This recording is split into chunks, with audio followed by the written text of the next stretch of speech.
आज त्रिपुरा में विधानसभा के लिए चुनाव हो रहा है। सुबह 7 बजे से ही मतदान जारी है और 9 बजे तक का जो आंकड़ा निकलकर सामने आया है, तकरीबन 13% मतदान हुआ है।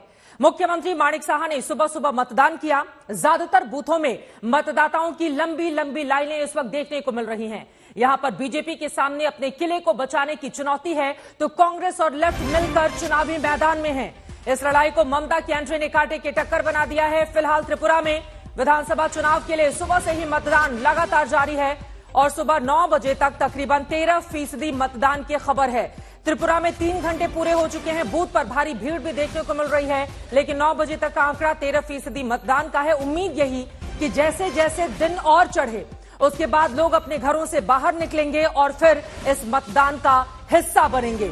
तस्वीरें लगातार अलग अलग हिस्सों से जो सामने आ रही हैं आप तक पहुंचा रहे हैं। आपको बता दें कि मुख्यमंत्री माणिक साहा ने सुबह सुबह जाकर वोट डाला और लोगों से भी भारी मात्रा में वोटिंग की अपील की है।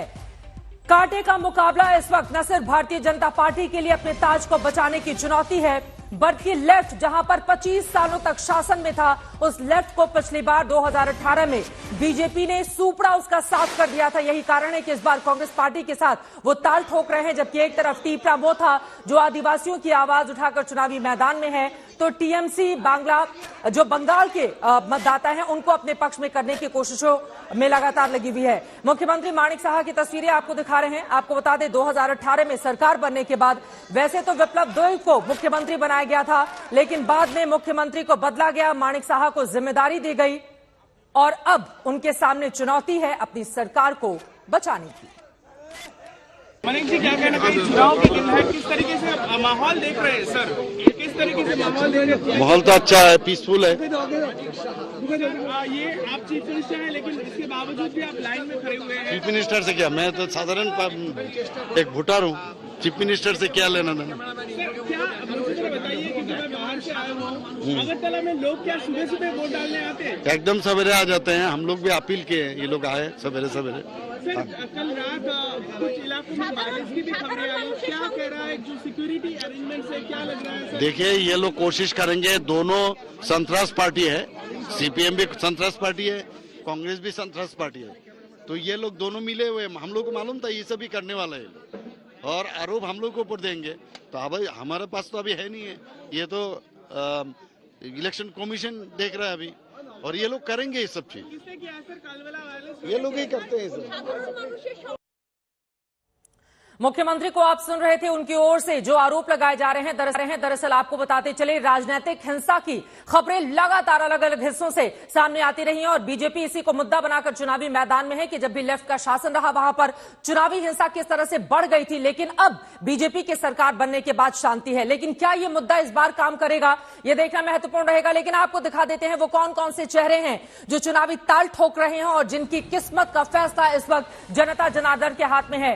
मुख्यमंत्री माणिक साहा टाउन बरदोवाली से चुनावी मैदान में है। कांग्रेस पार्टी के आशीष साहा उनके लिए बड़ी चुनौती पेश करने की कोशिश कर रहे हैं, जो कि लेफ्ट पार्टियों के साथ संयुक्त उम्मीदवार हैं। जबकि वहीं तीपरा मोथा से सुबोध देव, आपको बता दें तीपरा मोथा भी वहां पर चुनावी ताल ठोक रही है, लेकिन मुख्य मुकाबले में कांग्रेस और बीजेपी ही मानी जा रही है। चरीलम से देखिए जिष्णु देव वर्मा बीजेपी से, अशोक देव वर्मा कांग्रेस पार्टी से, सुबोध देव वर्मा ये तीपरा मोथा पार्टी से चुनावी मैदान में है और इसी वजह से मुकाबला यहां पर कांटे का माना जा रहा है। चूंकि तीपरा मोथा के मैदान में उतर जाने से नई नवेली ये पार्टी है, लेकिन उसके बाद मुश्किलें यहां पर बढ़ाती हुई मोहनपुर से रतनलाल लाट बीजेपी से चुनावी मैदान में है। प्रशांत सिंह चौधरी कांग्रेस पार्टी से चुनावी ताल ठोक रहे हैं। तापस दे तीपरा मोथा पार्टी से इस मुकाबले को त्रिकोणीय बनाने की कोशिशों में लगातार लगे हुए हैं। अब बात कर लेते हैं धनपुर की। धनपुर से देखिए प्रतिभा भौमिक हैं, बीजेपी के उम्मीदवार हैं। कौशिक चंदा सीपीआईएम के उम्मीदवार हैं, जबकि टीएमसी से डबील मियां धनपुर से चुनावी ताल ठोक रहे हैं। मुख्य मुकाबले में यही 3 चेहरे देखने को मिल रहे हैं। ये धनपुर की तस्वीरें आपको दिखा रहे हैं